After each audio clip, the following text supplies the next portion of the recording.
ever before, our thoughts are on Asia. And we have the exceptional good fortune to have in the studio tonight one of Asia's most prominent statesmen, the Prime Minister of India. Mr. Nehru, I am extremely grateful to you for coming here, and I speak on behalf of us here and on behalf of the wider public who are watching us. I'm particularly grateful as I believe this is your very first appearance on television. Yes, this is the first time I'm facing this ordeal. In fact, I know very little about television, except what I've heard about it. Well, I would like to introduce to you, if I may, the people who are, I hope, going to make this not such a bad ordeal after all.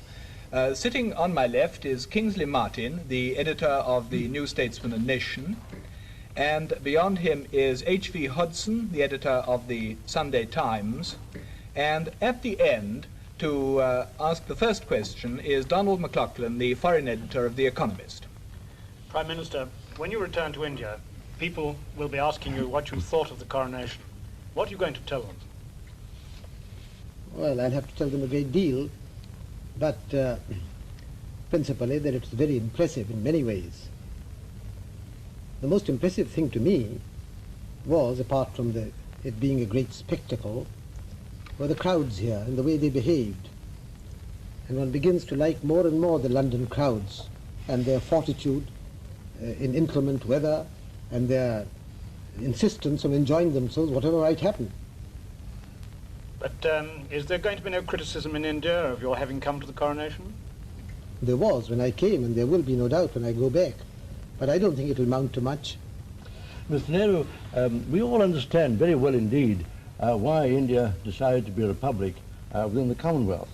What I think is a remarkable thing is why there is so little resentment in India towards the British in view of our past history. It seems to us that India is a most wonderfully magnanimous country. Can you explain this remarkable phenomenon of forgiveness? Well, partly we don't, I suppose, hate for long or intensively. But chiefly, I think, because the background that Mr. Gandhi gave us during all these past decades. After all, you were in prison yourself 16 years, and you don't seem to have any resentment about it at all. We might almost be popular people in India. Astonishing thing, really. I think it's a good thing for a person to go to prison for a short while. And to be Prime Minister for 7 years. I was going to ask, looking back on those 7 years and remembering all the hopes that were expressed at the time when India gained her independence, do you feel that they have been years of satisfactory achievement, or have you disappointments, Prime Minister? Both. I think we have certainly achieved much, and there has also been a lack of achievement. We haven't done what we wanted to do, so it's both satisfactory and unsatisfactory. Could you elaborate that a little? What have you been disappointed in? That's rather a big question. There are so many things in India. Can I give you a lead about democracy and the progress of political democracy in India? Well, generally speaking, I would say that politically we had advanced. The unity of the country, we've put an end to all the old princely states.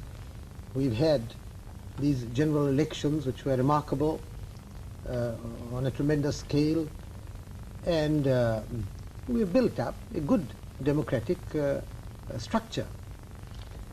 What troubles us chiefly is the economic side. I believe we have made progress.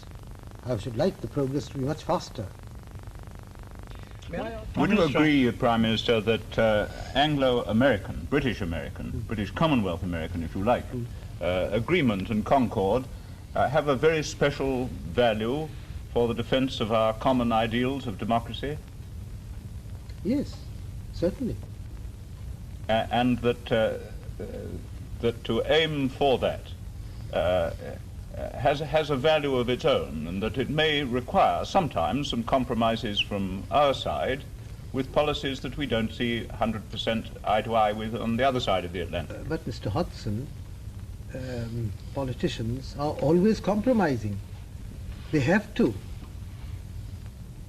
But there is a tendency, if I may say so, for leading statesmen in Europe and America to look at the world from Europe and America.